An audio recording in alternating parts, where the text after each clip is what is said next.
Hello, everyone, and welcome to the midweek program at the JC Raulston Arboretum. My name is Blake, and I'm the education assistant here at the Arboretum. And today we are outside of the Cascade Garden because it is oppressively hot today, but it's a nice and cool spot here, and it's even got a bit of a tropical motif, sort of, if you can stretch your imagination a little bit. We've got a garden conversation for you here today. We've got Carey, our curator, who's going to be having a conversation with Phil Brindle, who's the president of the Triangle Orchid Society. We're going to be talking about orchids, their care, their cultivation, and all that. And it should be a wonderful program. Those of you joining us on YouTube, please like this video and subscribe to our channel, and feel free to leave a comment down below. And with the announcements out of the way, I will pass things over to Dennis and Phil to have a conversation about orchids. All right, hello everybody.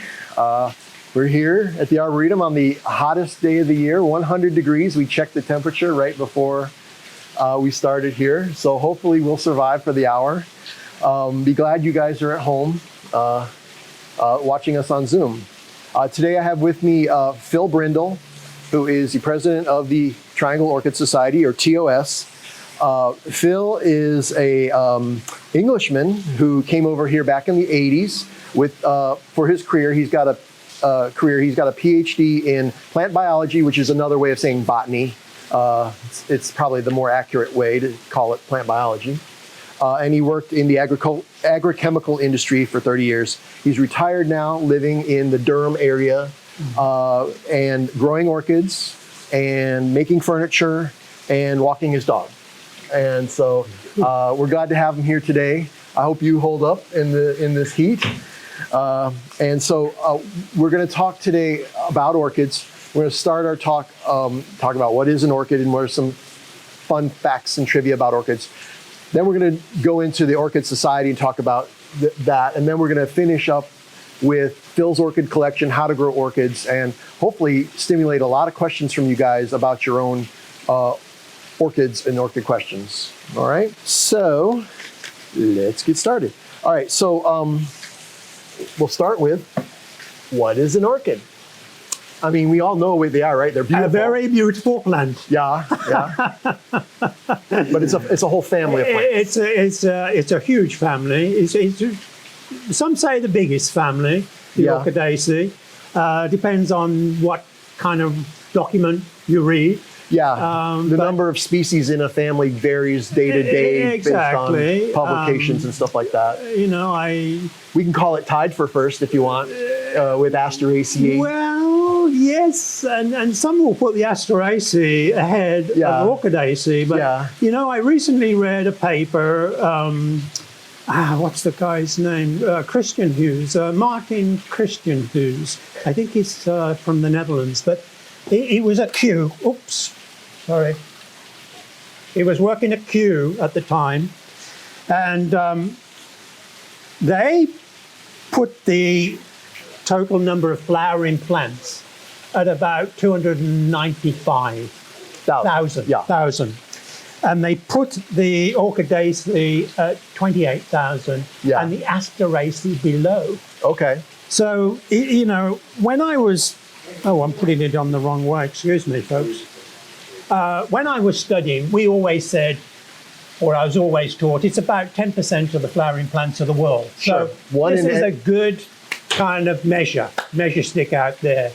10% of the flowering plants in the world. Of the flowering plants, and species, you're right, species are orchids. That's 30,000, approximately 30,000 species. And we have about 150,000 registered hybrids. It's enormous. Yeah. If you love plants, if you love growing plants, you need to be growing orchids. It's difficult not to grow orchids when 10% of the flowering plants Sure, and with over orchids. 100,000 to kind of pick from that are aesthetically pleasing, you can do a whole lifetime doing that. All habitats of the world have orchids, except the poles, the glacier regions, obviously not. But they are a phenomenal family, and I think the number is a tribute to how well they have done. As evolving. Yeah, there are more orchid species than there are mammals. As a family. Yeah, they're doing really well. And they truly are fascinating to grow. so diverse in terms of color, the form of the flowers. Yeah, it's the flower that's really what gets people excited, right? It is. And that kind of that unique form. And they're very fascinating and very diverse to look at. In fact, you wouldn't think they were all based on the same anatomical structure, but they are. Yeah, especially this lower part right here, which is a special petal called the it's labellum or the lip. Yeah. So this is extreme variation in size and shape and color. It is. And so the structure of an orchid, just the general structure, is based on 3 sepals and 3 petals and what we call the column. Yep. Which is the male and the female reproductive structures are fused. Can you in an orchid? I don't know whether can you actually zoom in on that? Oh yeah, we got a real good shot of it. Oh, you got a good shot. I have the column exposed. Okay, yeah. So there you go. There's the column, and it's got the pollinia, which are the pollen sacs right at the end, and what we call the stigmatic slit will be in that little brown. The little brown spot is the surface where pollen sticks to. It's the stigma. And exactly. it's part of this structure. Yeah. So it's not a unique structure to the Orchidaceae because other families do. There are a few others that share that structure, but it's very special. Yeah. But looking at the diverse forms of the flowers, you wouldn't realize that they're all based on like 3 sepals and 3 petals because the one petal is modified so much. The labellum is highly modified. Yeah. Exactly, in terms of, look very large, very brightly colored, and they say to attract the pollinators as like a landing platform. Yeah. But absolutely gorgeous. And I never get tired of looking at flowers and researching them. And with 30,000 species, there's enough for 3 lifetimes, sure, 4 lifetimes in my kind of researching them. And that's how I spend my time, drinking wine and gin and tonic at night, and checking out different orchids. Sure. There's a lot to learn. Oh, and by the way, the orchid we have here today is from the JCRA collection. We have a large set of cymbidiums in the greenhouse that we purchased for our Kotenenge collection, which is the Japanese way of arranging potted plants. And cymbidiums are one of the big plants that you use in Kotenenge displays. This is a cymbidium sinense, which is one of the more cold hardy species. Usually people, it can grow from Australia all the way up to Japan and China and Southeast Asia in there. So there are some cold hardy forms, and this is one that we got from Yucadu called the Yucadu clone, which is one of the more cold hardy forms. Possibly cold hardy enough for zone 7B with protection. Certainly zone 8B, it would be cold hardy enough. So that's just a little bit about what we're looking at here is a particular orchid called the boat orchid or Cymbidium sinense. It's a very pretty little orchid. Yeah. And you're right, Dennis, they do like the cold. We just had a speaker at the last meeting talking about cold tolerant orchids and cymbidiums being one of them. And he mentioned that they can take the heat. They like moisture. They do not like drying out. Yeah. But they do like a cold spell from like November to March time. So if you can get them into a brightly lit garage or porch, if you have it as a container plant. Yes. If you have it as a container plant, take it through some cool weather for a month or two. I wouldn't risk them in my yard. I'm not that successful with Blatilla. Who mentioned they grow Blatilla? You. Yeah. So some of our members have great stands of Blatilla.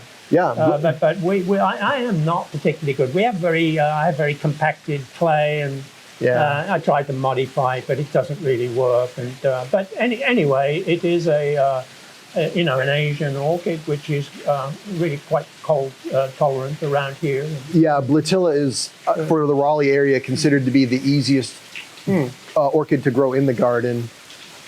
And it blooms earlier in the spring. It doesn't necessarily always have a great bloom unless you put it under some canopy so that as the frost drops down, it is deflected around the plant. And a late cold snap will zap the buds too. I've seen some great displays of it. I have a few in my yard, and they struggle along. The ones under a little bit of canopy do better than the ones that are exposed. So, Well, I'm going to try. I have a few Cymbidiums in my collection, and I'm going to try a little of what I learned at the last meeting that and we put had. them outside. Put it into practice. And yeah. We have one Cymbidium sinense, not this Yucca clone, but just a straight species in our lath house right now. Our lath house is open to the sky with some some slats across the top. So it could be considered to have half a zone of extra cold protection, and it has been growing there for a few years. Yeah, and we have a few other than Blatilla, which is the most common one. We have a couple of Pleone we're trying out to see if we can get those to grow. What else do we have in the garden? Oh, we have a Calopogon. You have probably Calanthes as well. Mark was keen on Calanthes at one time. We have Calanthe in the greenhouse. Oh, okay. I assume it's slated for going out into the garden at some point, but we have none in the garden right now. Okay. We have a Spiranthes in the greenhouse. The same thing. It's probably slated to go outside. It wants to be outside. Right. It's a native East Coast U.S. one. It is. And we have some Calopogon. I've got some of that in my, actually a little bug garden that I have. Yeah, Calopogon, you grow that with your pitcher plants. It's a bog-loving orchid. It's very pretty, actually. Yeah. Is there some neat orchid trivia? Like, tell us about what's the most economically important orchid? Well, I would have to say there's really only one, and it's vanilla. Yeah. Which is actually a vine. It is. It's a very, you can grow very big. And there are different species of vanilla. Palinifera, I think, is the one that's grown economically. It's a very important crop for, a country like Madagascar, for instance. Yeah. But so yes, it is still grown, and natural vanilla is extracted, and of course goes into various products, ice cream, of course, and baking. But I would say for the most part, vanilla is synthetically produced today. It's chemically produced. There's no difference. It's the structure. Once you've got the structure, you can typically design a process to synthesize it, and so. But you can get natural vanilla and natural flavored ice cream. There is another product. It's kind of interesting. Salep. Yeah. You know Salep? I do. I was hoping you'd bring that up because there's a funny story behind it too. And so this is. It's more an Eastern European beverage, and it is produced from the tubers of terrestrial orchids, like Orchis mascula, which is the early purple orchid. Obviously, a lot of orchids are epiphytic with long dangling roots, but there are probably 20-30% are terrestrial. And so these tubers, ground up, and I'm guessing it's like a polysaccharide, starch probably is what comes from it, and it is produced into a drink. And in Turkey at one time it was very, very popular, to such an extent that the native orchid populations were being depleted, decimated. Okay. Dactyla rhiza. Maculata is another one that was used to produce this. That's another European. Yes, it is another European. But that product is still, Salep is still available. Oh yeah, today. Have you ever tried it? No, I have not. Nor have I probably would not. And orchids have been. There are many documents online which will suggest that all kinds of extracts are a benefit from orchids, you know, antifungal, anti-diarrhea, antibacterial. Yeah. But there is not a lot of evidence, scientific evidence, in terms of like studies, blind studies, what we call blind studies, that this stuff really works. But there actually are some great stories, and orchis is one of them. Orchid it comes from the Greek.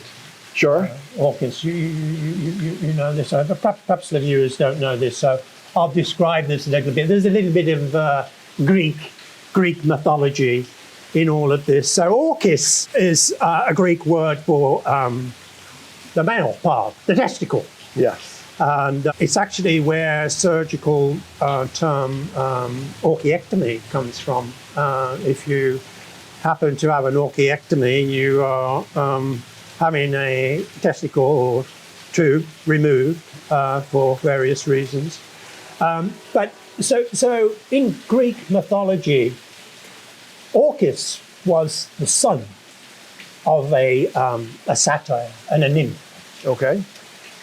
And the story goes that he was at a festival of the god Dionysus. Uh-huh. Yeah?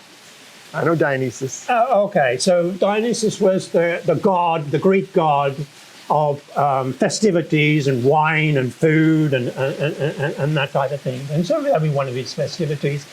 And the story goes, the myth goes that Orchis attempted to rape one of the priestesses of Dionysus.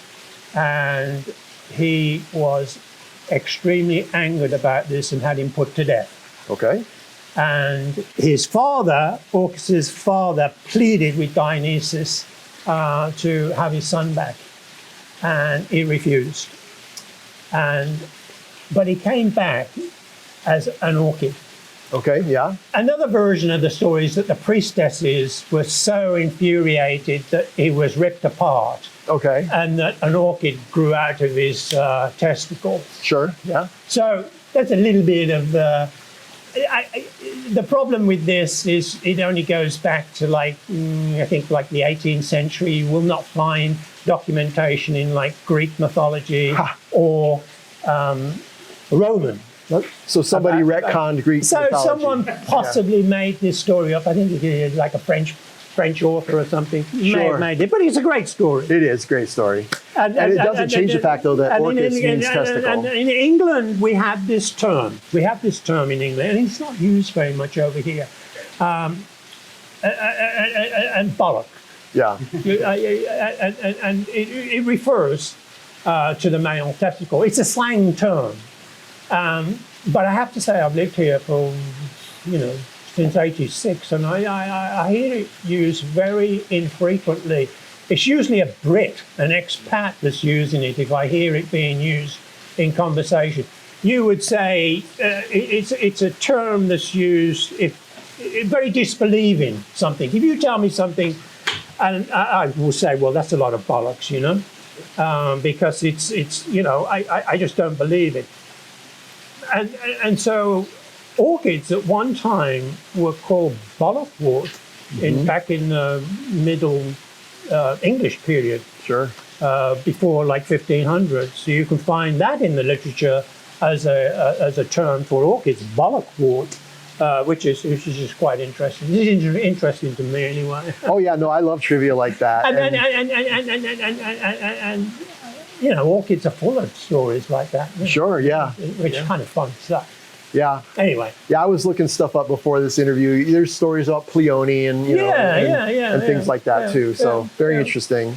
But great plants, great family to play around with and research. Yeah. So okay, moving on. Let's talk about the Orchid Society. So you've got a meeting coming up. Tell us about the society and your meetings and stuff like that. Blake has already mentioned that our next meeting, July the 8th, and it's a Monday, it's the second Monday, and we meet right in that building there, the McSwain Educational Centre, and we start at 7:30. This one will be a members sale and exchange where they will bring in divisions, they'll bring in plants where perhaps they want to trade, that they want to sell, and they're very nominal prices. And, it's a great way, and starting off a collection. The general public can attend? Yeah, they can. We ask that it's members only selling, but anyone is welcome to attend and to buy plants and to indulge in the ice cream. We will have some coming out. Great flavors, ice cream, even vegan. I think we cater for vegan ice cream nowadays. Yeah. So coming out, and we love visitors, and we would welcome you. So that's our next meeting. I think the one after that, August, is actually it's a from Carter and Holmes. It's a Carter and Holmes is a big orchid supplier. Oh, okay. Goes back many years. They're one of the more reputable suppliers out there, and we have an employee from Carter and Holmes talking about slipper orchids. Oh. The Asian slipper orchids. Sure. Cypripedium. The papapedilums. Oh, papapedilums. Okay. And the phragmipediums, which are like South America. Okay. So these are the tropical slipper orchids. Tropical ones. Okay. Yeah. So that will be like the August meeting. And then in September, we have the show of all shows. And I have to give credit to a committee. We have a committee working on our show, which is called Fall for Orchids. And it will be September 12th, I believe it opens. It's September 14th. Oh, wait, September. no. Actually, yes. It's y'all that are weekend. setting up on the 12th. Yes. It's the 13th and 14th. It's the 13th and 14th to be open to the public. This is a AOS, American Orchid Society, judged show. Okay, so it's a big time show. And it'll be right here in this building. Excellent. And they're pulling out all of the stops this year, the committee, and I really take my hat off to them. They're doing a wonderful job, and it's a great team. And we will have a special opening ceremony this year, and we would ask you to come out, and if you want to see some fabulous orchids, we have vendors here who will be selling orchids. We have sister societies from North Carolina and even out of the state, Virginia, will be joining us, and they have displays. We put on our own display there. It's a great event, and will really open your eyes if you're not familiar with the Orchidaceae as to the huge diversity of color and form. Blake, there might be some photos to share of the Orchid Show last year. There's a couple like from the show last year that I dropped into that folder. I don't know whether that's possible. You can see those. He can pull them up. But we have a wonderful team. So that's September. And that's your big big annual event. That's like the big event that we build up to. Fall for Orchids. Great name. Now you also have events other times of the month, right? The Zoom? We do Zoom meetings every Thursday, last Thursday of the month. And so there will be one actually tomorrow. Is that right? Yeah, I think there's one tomorrow. Now that is, you're welcome to join a member, but we ask members to register for that. Oh, and it's really to keep out like the undesirables, the tricksters, from Zoom meetings. Sure, we've had some Zoom bombers before. Yeah. It's not that we don't welcome, because we welcome anyone with an interest, and we like to run the society very much as on a friendly basis, camaraderie amongst the members, and we cater for a whole range of members, beginners, perhaps some that have never grown an orchid before, to expert growers that are really into a particular genus. Yeah. There's about 750 genera within the family, the Orchidaceae. And collectors might focus on just one. And so some will focus just on Cattleyas, for instance. Others, perhaps slipper orchids. Yeah. I tend to have I fall in love with them all. Sure. That's my problem. So come out and join us, and you're welcome to come to any of the monthly meetings and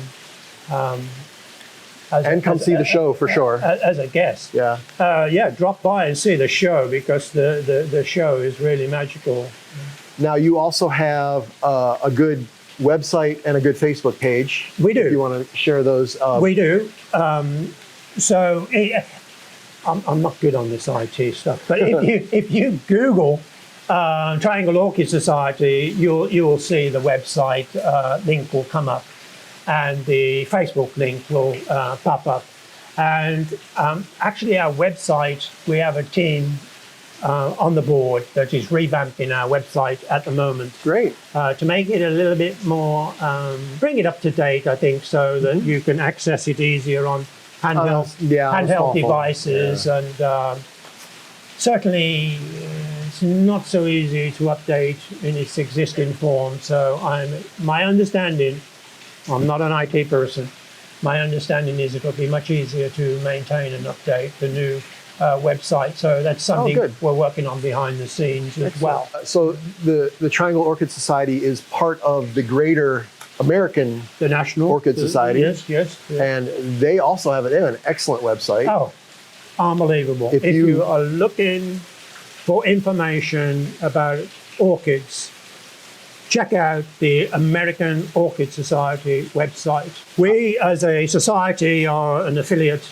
member, an affiliate society of the American Orchid Society. It truly is a phenomenal society, and you can access a lot of pre-information, cultural information. How to grow every kind of orchid, yeah. Most of the genera, there is some type of culture sheet. If you become a member, and it's about, I'm going to say 60, 70, depending on what type of membership kind of you get. You can just get an online where you can access everything.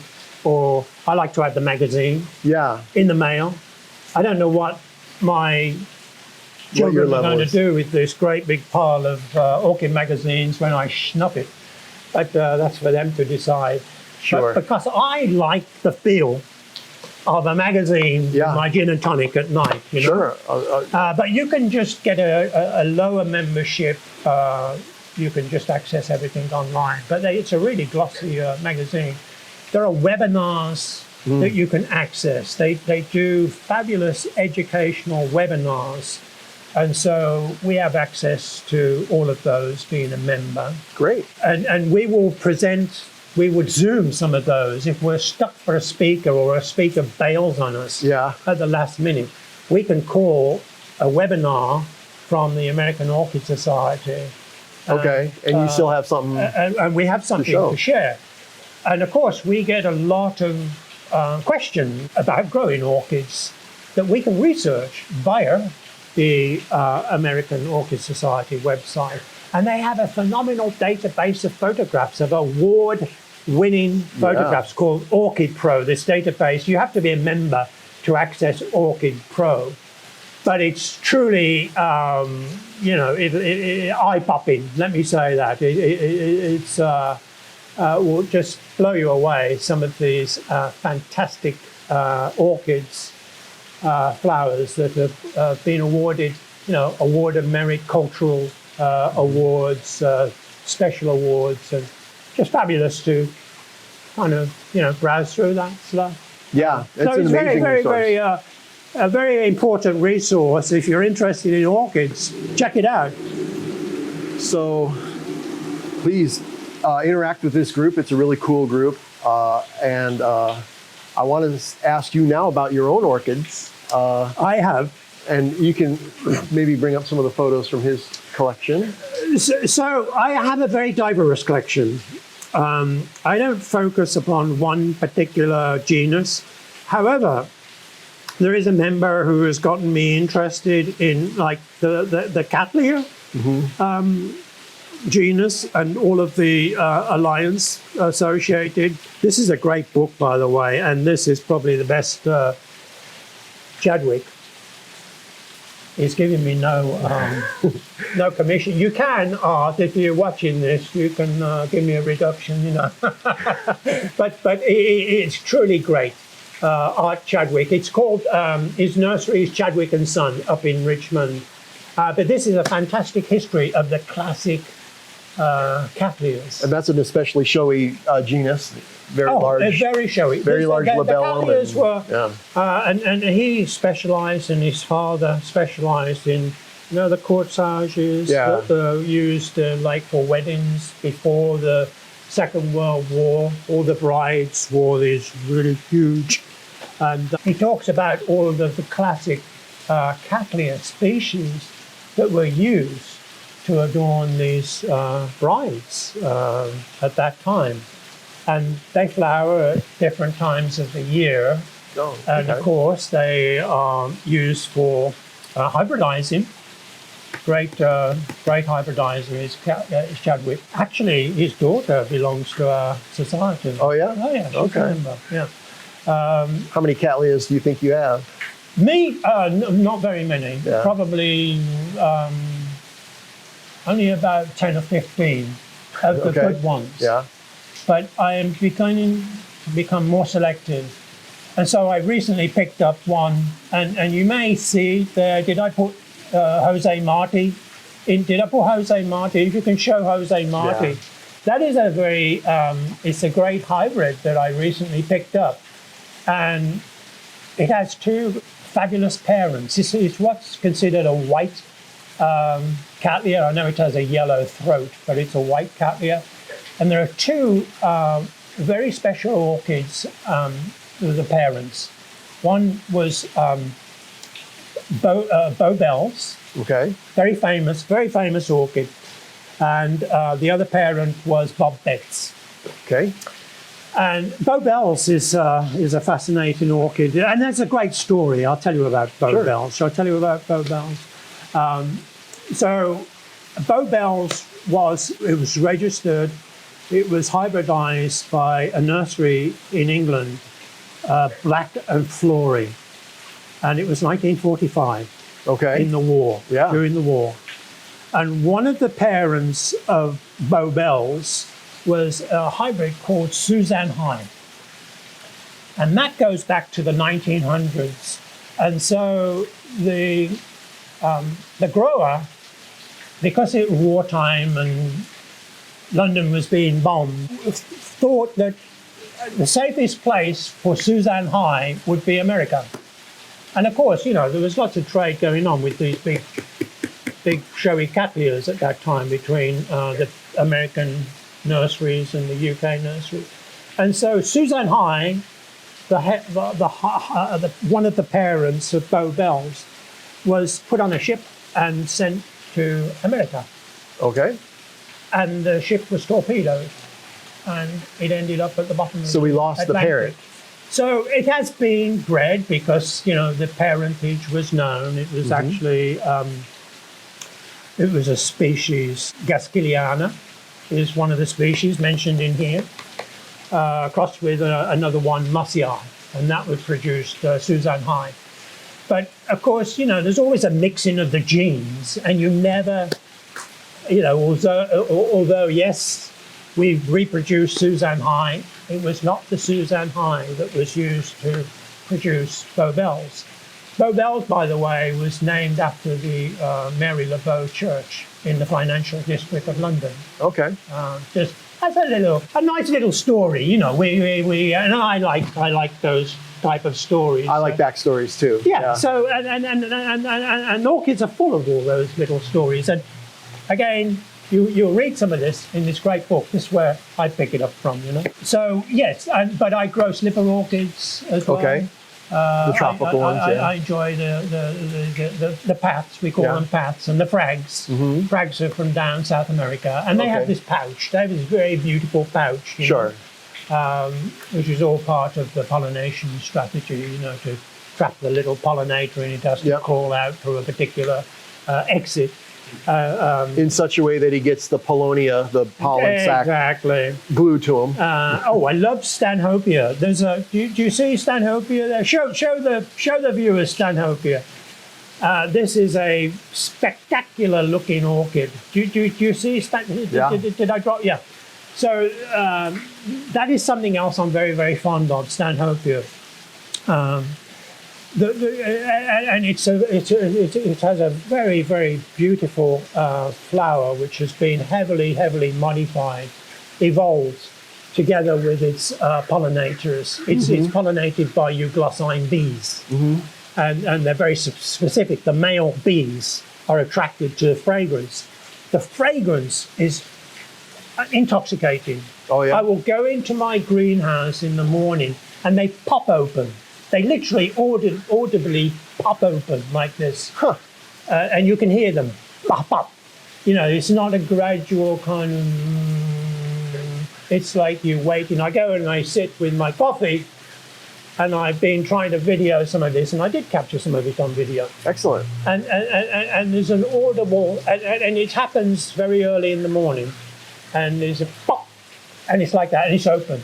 And the greenhouse is just filled with this most intoxicating fragrance. It makes you heady.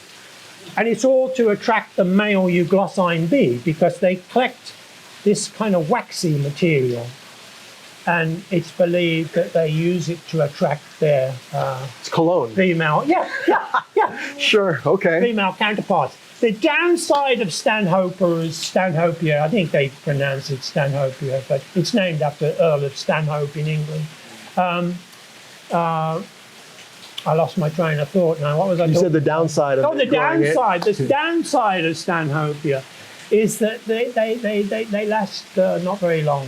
The flowers or the plant? The flowers. Oh, okay. No, you can keep the plant going. The flowers will last, some will say a day.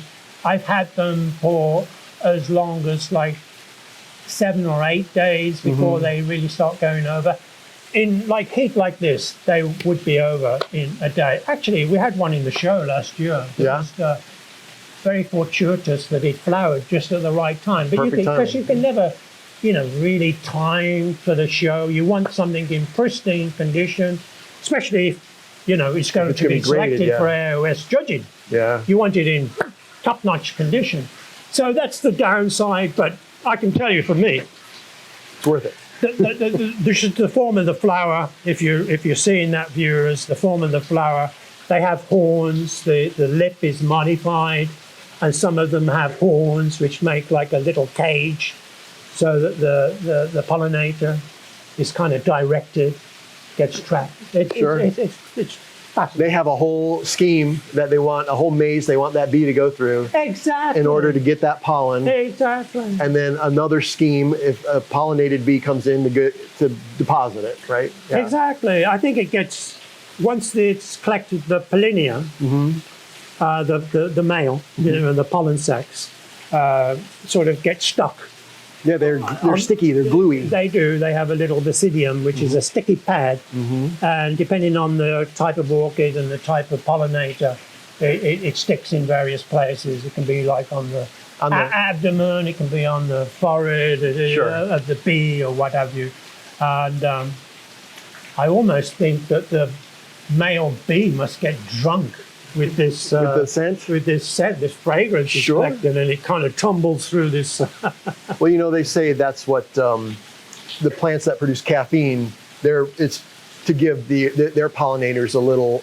If you have a little bit of it, you get a little. They get a little buzz. If they have a lot of it, of course, it's like an insecticide. I can perhaps say plants produce a lot of substances which give you a lot of buzz. Yeah. That's very neat. Are there anything else in your collection worth I try to grow masdevallias, which are very, very beautiful, but they are cold-loving. Cold-loving? Yes. And someone had actually just joined our society that does successfully grow these, and so we're going to have him as a speaker. Subject matter expert. Yeah, great. Figure it out. So I love those, but I find beauty in all of them. Sure. That is my problem. My collection gets too big. My greenhouse, in fact, most of them are outside at the moment under a shade house. Orchids love being outside in the summer. in this type of tropical humid air. They would love this back wall here. They do not like taking the intense sunlight. They have to have some partial shade. So you mentioned you have a shade house somewhere? A lath house, A lath house. Right. A lath house is a form of shade house. You have to somehow break that intense radiation, else you'll get sunburn. Some of my orchids, I'm afraid, have gotten a bit sunburned because it comes on very fast, you know? Yeah, this poor guy here, I gave him a little pruning before I brought him out because he was a little burnt. And so sunburn, you know, it's not long-term damaging, but it lasts for a long time because the leaves on, especially like the Cattleyas, they'll last for 2 or 3 years, and so it becomes very unsightly. Yeah. Which is a great pity. So get your orchids outside for the summer, but under a partial shade. Let me put it like that. I've got some Vandas outside. Yeah. You know the Vandas? So not really. No. Yeah, you do. They sell them. I undoubtedly have seen them. I've only ever grown Phalaenopsis indoors. Very beautiful. Strap-like, big long roots. Okay. Actually, there's some. I'm showing it. Are you showing it? Those are the Vandas, and they're sold quite. And you can grow them indoors. And they're sold quite frequently around here in the stores. Okay. And they love the high, bright light. They're called high light growers, you know. So if you have a greenhouse, you put your Vandas up high, you put your Cattleyas like intermediate, and you put some of your shade-loving ones a bit lower. Sure. But the Vandas can take really intense heat, and I have one really beautiful little one that's flowering at the moment. Even today. It's hanging on a ginkgo tree, actually. Wow. So it's getting a lot of light, and it's very beautiful. But you can grow Vandas, and you can grow them in open glass vessels. If there's a slide there, Blake, there's a couple of open glass containers, because some of our members, and I do myself, you can just take those long dangling epiphytic roots and coil them into a glass container and put a little clip on the side to hold the shoot erect above the container. And then every few days you fill the container with water, you leave it for 20 minutes or so, and then you pour the water out, and it's created this local humid environment for the roots. Okay. And every other watering you can do a very dilute fertilizer, and you can pour that out onto your garden plants. It's a nice way of growing Vandas. So if any of our viewers are interested in growing orchids and maybe they're inexperienced at it, what are some of the easy ones and what are some of the more difficult ones? Okay, so the Cattleyas are good. Some of them are a little bit tricky, but there's a whole series of mini Cattleyas at the moment, because some of the species can get rather large plants. Yeah. They're absolutely magnificent, but if you're stuck for space, you're going to quickly, outgrow whatever. But over the past few decades, there's been a lot of hybridizing and producing mini Cattleyas. Okay. And they're a very manageable size, and you can grow these on your windowsill. And a very good source is Sunset Valley Orchids. Sunset Valley Orchids. Sunset Valley Orchids. For mini cats. Fred Clark. Yeah. He grows many other things as well, but he has a great selection of a very reputable supplier. Sunset Valley Orchids. So mini Cattleyas, dendrobiums do very well. Okay.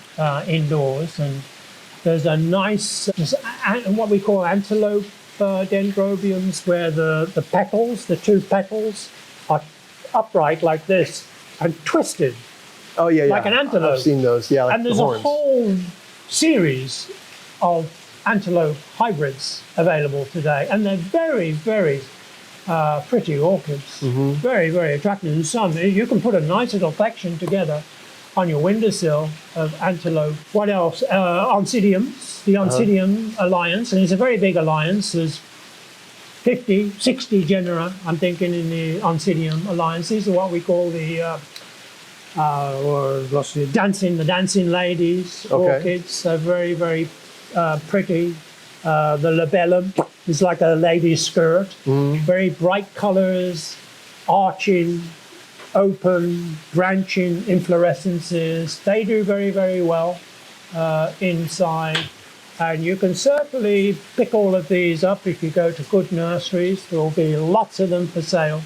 Oh, the slipper orchids, of course. Sure. You can grow the slipper orchids indoors as well, the paths and the frags. Okay. You can put yourself a really nice collection together. Bring up the photo, Blake, sorry. There's a windowsill with some moth orchids. So this is a person that I introduced to growing orchids indoors last year. And he's really gone gung-ho. He's got this fabulous collection. That's just this a picture he recently sent me of the moth orchids, and these are the Phalaenopsis. And that's probably the most common orchid you're going to see if you go to your hardware stores, Lowe's, Home Depot. I started off. Many of us start off with Phalaenopsis. Yeah. And if you like having a flower as a table piece in your home, there is no better value than a Phalaenopsis. You go and buy a $20, you can get them for less than that. But pay for a decent Phalaenopsis, because they will flower for 4 or 5 months. And they say, literally, my brother got one in England, October, and he sent me a picture recently, still flowering. That's 8 months. They are, and so is this value for money? Sure. Sounds like a great place to start. You go and you buy yourself a vase of flowers, I don't know, $8 or something, it lasts a week, right? Get yourself a good Phalaenopsis, and there's some really fabulous hybrids. The Taiwanese have really taken this growing Phalaenopsis to new levels. Most of them are coming in from Taiwan today. And they developed this an art, you know? So go ahead. Well, Sorry, no, I'm talking too much. No, I was just thinking. So you've given us some great ideas for starting an orchid collection, and perhaps some of you are already growing them and maybe have some questions for Phil. So I did want to stop and let the audience post some questions. For sure. So right out the gate, Diane had a question. She says, I have a 40-year-old bed of ground orchids, which has done well until this spring. What orchids? Ground orchid, Blatilla. Oh, Blatilla, sorry. Yeah. Sorry. And they've been in the ground for 40 years, and they've done well until this spring. And she says that only a few plants have emerged and none have bloomed. And she wants to know, how can she reinvigorate the bed? Well, I would. I am not the greatest person to talk on Blatilla because I'm not that successful with them in my own yard. It's a very beautiful orchid. It's an Asian orchid, but it's commonly grown. I think you probably have some here in your collection. And you get various forms, purple form, white alba form. I'm told the best place is like at a downspout, a little bit of shade, not really in the open. But if it was me, I like experimenting, by the way. What's the lady's name? Diane. Diane, if it was me, I would probably dig out the bed and replant it. Sometimes, you know, the plants just get a little bit tired, perennials, of being in the same place. And it's good to relocate them or, you know, replace the soil. Sure. Yeah, you could ask yourself what has changed in the last couple of years. I would try that, Diane, or, you know, come along and are you local, Diane? Come along to a meeting and tell us, you know, how you get on. But if it was me, that's what I would do. I think definitely there are good years and bad years for plants depending upon the winter. Yeah. How dry the winter is, how cold the winter is, how buggy, how the bugs survive. You know, if it's not that severe a winter, you get lots of bugs. But it could be related to, you know, the moisture. But I tend to be quite radical over things like that, and I would just not hesitate and dig them out and try and relocate them. But someone actually recently brought some in, and I think we auctioned them off, and they were beautiful plants, and they were growing them near a downspout, a little bit of shade, but they are a very successful plant. Nice. Here at the Arboretum, we had a fantastic year for Blatilla this year. This past winter was great for them. Nice. Okay. So we had a really nice flower show, and Cool. we actually got seed, which you don't always get seed. So that right now there are maturing fruits of Blatilla out in the garden. We have our eyes on to collect. So that makes sense. If this was a good year for Blatilla here, but it wasn't a good year for you, Diane, then it makes sense that it's just too much competition. There might be something going on there, you know, Yeah. and I Yeah. wouldn't hesitate to, Yeah. you know, carefully relocate them. Absolutely. Or reinvigorate the bed. Yeah. Yeah. That's what you do with daffodils when they stop blooming after a while. Yeah, So it's it like, makes- you know, we get tired of living in the same house, right? And Sure. we have to move. No doubt. Some move every year, you know? Don't they, though? Okay, since you said you weren't, you know, the biggest expert on Blatillas, we'll just keep things in the Blatilla house for now. Frances says that her Blatillas have lots of seed pods, and she wants to know how she can propagate them Oh. and where to find info if. Okay, well, orchid seed is notoriously difficult to propagate.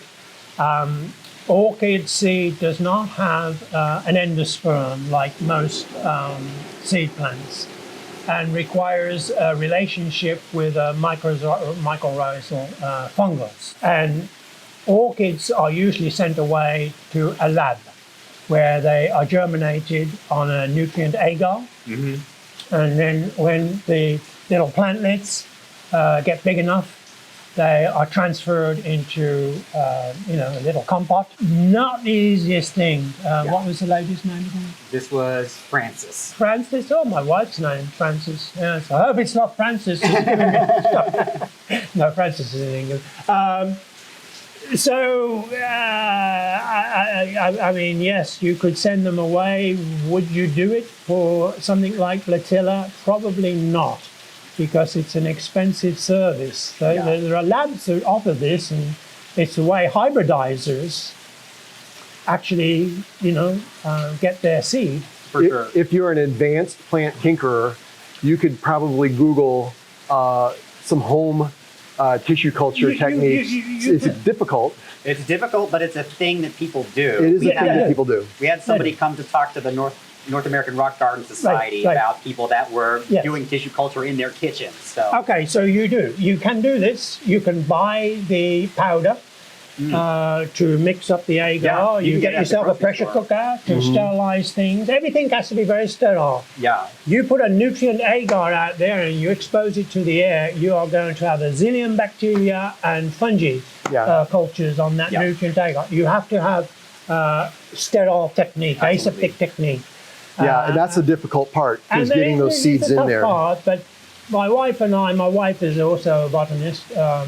We were going to try it with some pods that we collected, and there's a little class at school. Really, she teaches high schoolers, and she's always messing about with that type of stuff. So yes, Blake, you can definitely try and do it at home. yeah. It's not the easiest thing, though. Make sure you love orchids profusely before you try to do this. Exactly. And actually, if you were going to try, perhaps Blatilla is not a bad thing to try it with, because you're going to get contamination for sure. And it'll be like, oh, my great hybrid, it's gone down the Swanee, This is why, if you are successful at hybridizing something in your greenhouse, you want to send it off to a specialist lab and let them do it for you. But, If your Blatilla patch is big enough, wide enough, it's probably easier just to divide your Blatillas rather than mess around with the No seeds. doubt. All day. Yeah. Okay, Marilyn and Carolyn asked questions about removing scale from Phalaenopsis. Oh, the scourge of orchid growers, scale. Yes, you really, you can sort of use, if it's not bad, if it's a little bit of scale, you can wipe it with some 70% alcohol. You can use hydrogen peroxide. However, I have to say, scale gets right down into the roots. Oh gosh. Yes, oh gosh. And really, you need a chemical agent Sure. to get rid of it. So there are products out there, advanced it's chemical imidacloprid. Sure. We use that to control scale Yeah. because you want to, and you can buy pellets actually.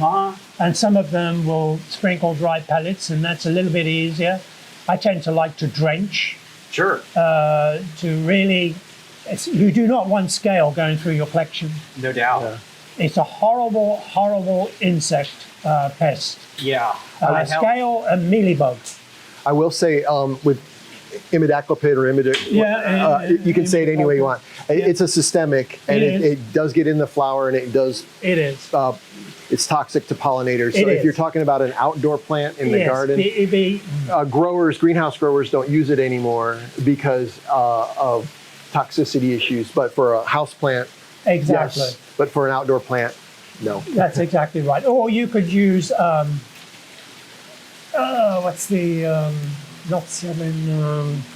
Orthine. It's an organophosphate, but it stinks. Absolutely stinks. You know. So you could you could use that. Sure. But you wouldn't want to spray in your house if this. This viewer has got them in their house. No. Take them outside. Don't use orthine. And you're absolutely right, Dennis. It's one of the neonics, what we call neonics, the imidacloprid. You do not want to go spraying willy-nilly outside with imidacloprid because it'll kill the pollinators. It's tough to develop a pesticide that does not kill pollinators. You know. No doubt. Yeah. Pollinators are insects, you know, but you can. There's actually some very good advances that have been made. Or you can use a neem, a natural neem oil. Sure. Yeah. When I was an intern at NC State, I helped Diane Mays, our conservatory curator. I helped her kind of rejuvenate the orchid collection. While she was repotting them, we would take them out of the soil and dunk them in horticultural oil mixed with water. There you go. The idea is that it smothers the insects on there. Exactly. And while you're Suffocates them. repotting it, while it's already got the roots out and everything, you can smother them. Yeah, It essentially suffocates them. Yeah. For sure. And neem is similar. Neem actually has multiple modes of action, but it is not. It's non-toxic. It doesn't translocate into the flower, so Right. it doesn't hurt the pollinators. For sure. Okay, Rachel had a question about the roots that grow outside of the pots of orchids. Oh, yes. Do you trim those? No. For sure, yeah. Orchids like to get out of the pot and root themselves into the pot next to them and root themselves to the wall, root themselves to the floor. No, this is just that doing their thing. We grow them in a pot because it simulates their native environment. The 70% of the orchids are what we call epiphytes. They grow up high in the trees. They get their moisture from the air. They get their nutrients from the decaying rainwater. You know, the decaying matter, organic matter in the rainwater. But essentially, those roots are gathering all of the nutrients and moisture that they need. We grow them in a pot because it's hard to, create this. Although you do a really good job if you've got a greenhouse. You hang them up, you get some Spanish moss. Sure. You hang some Spanish, you don't have any Spanish moss, but you know what I mean. And it creates holds the humidity. You make like a local kind of environment for them. The Vandas love it. Yeah. Vandas love it. So don't cut off the roots. So don't cut off the roots. Those are most of actually the root, the velamen, they're the epidermal cells. They're dead cells. They're spongy. They're grey and spongy. But their job is to absorb the water. And there's a vascular strand which runs through. And that's what conducts the water to the growing plants. Okay. But you do not want to cut them off. As you pot up Phalaenopsis and stuff, you'll see a lot of withered, brown, dead ones. Yes, you trim those off, but not the ones that are coming out of the pot. Right. So we repot them. Yeah. We get rid of all that old medium and you carefully coil them around the pot. And then the next time you look at them, they're growing the roots out of the pot. Sure enough. It's like, we don't like this. We want to be out of the No pot. kidding. Ain't that the way it goes? Okay, we are running a little short on time, so we have time for one more question. Okay. We'll go ahead and plug the Triangle Orchid Society. Pamela, you talked about the membership dues for the American Orchid Society. What are the membership dues for a Triangle Orchid Society? The greatest value in town. Is that right? $25. Oh, whoa. $3 or what is it? 3 cups of coffee at Starbucks or No something kidding. today? Yeah. $25 for a member, or $35 for the 2 in the same household. If you have a partner, wife, whatever, $35. Best value in town. No doubt. And y'all are like the first, second Monday of every month? Second Monday, right here, Okay. 7:30. Yeah. We love visitors. If you don't like what you see, you've had a free evening out, Haven't you, though? and you haven't. If you want a great book, have we got a minute just to say? If you Sure. can pick this up, this is not in print today, but someone started me off. A wonderful book, Rebecca Northern. If you can, it pops up occasionally on eBay. Buy it. Fantastic for growing orchids. Rebecca, I think in the 70s, 1970s, maybe 80s. She's passed on now. Great orchidist. Wonderful book. Everything you want to know about growing orchids indoors in this book. If you can pick it up, do so. Awesome. All right. Well, thank you so much, Thank you for Bill, coming for out. joining us today. Thank you so much, Dennis, for leading us through this conversation. It was truly delightful. And thank you, everybody, for joining us for the midweek program today. We will be back next week, next Wednesday at 3 o'clock. If I'm not mistaken, our director, Mark, is going to teach y'all how to build a trough. So that should be at least entertaining, if not informative as well. So be sure to join us for that. We'll see y'all next time. Y'all take care.